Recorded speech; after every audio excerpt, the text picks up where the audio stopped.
sono rimasta molto colpita dall'atteggiamento che Zaia ha messo in campo nelle ore immediatamente successive alla trasmissione Report.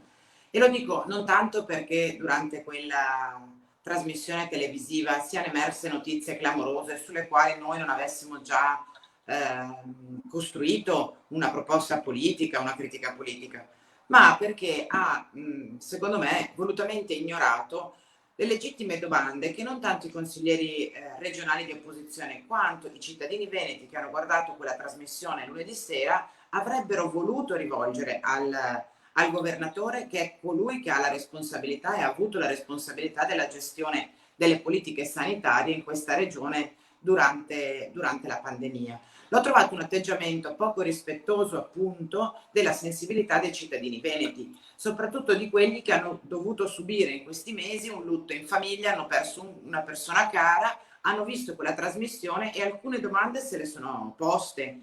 Ora che il presidente della regione all'indomani faccia finta di nulla, addirittura dichiari di non aver visto la trasmissione, lo trovo davvero una mancanza di rispetto verso i veneti.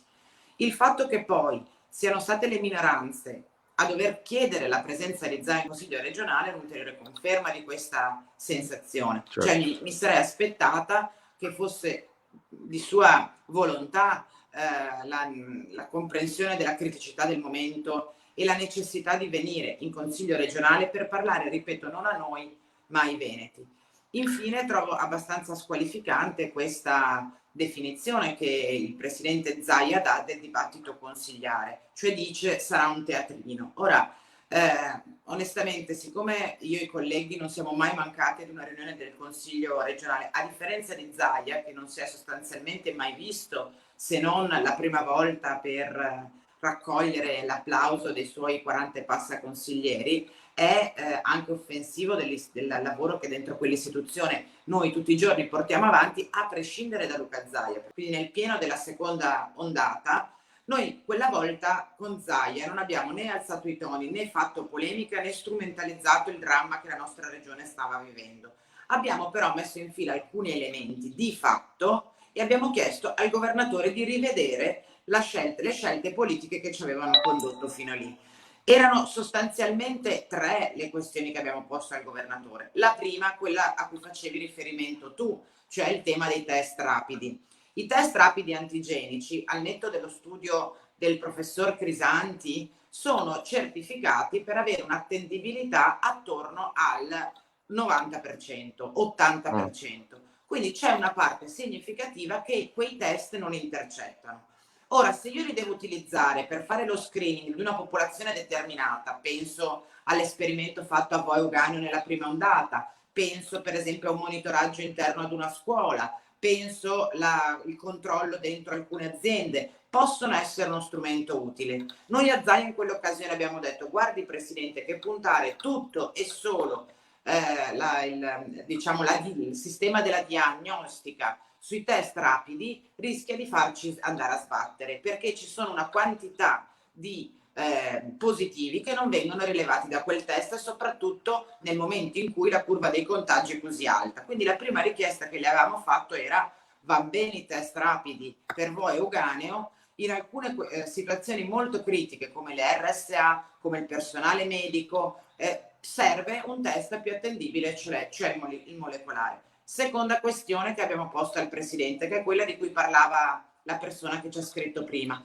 il numero di posti in terapia intensiva. Non sono 1016 come comunicato ufficialmente al Ministero della Salute, ma sono poco più di 700. Quelli reali, quelli che esistono, quelli per i quali c'è sia il letto, sia gli impianti, sia i macchinari, sia il personale medico in grado di farlo funzionare. Se lei dichiara 1000, invece ce ne sono 700, rischiamo che accada che ci possa essere qualcuno che ha bisogno di un posto in terapia intensiva e non siamo in grado di attivarlo.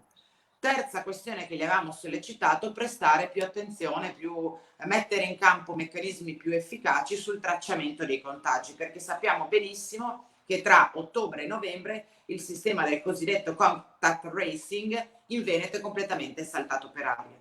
E noi dicevamo, guardi che questi tre elementi messi insieme rischiano di essere esplosivi.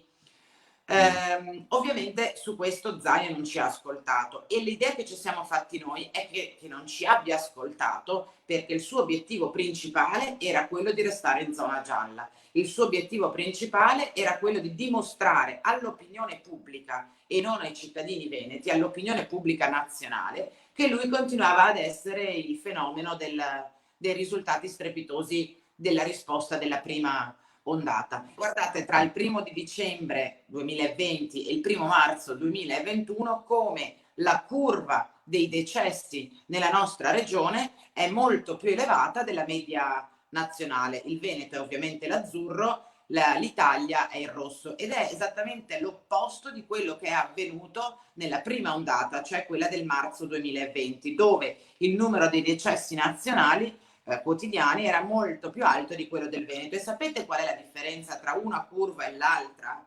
Lockdown.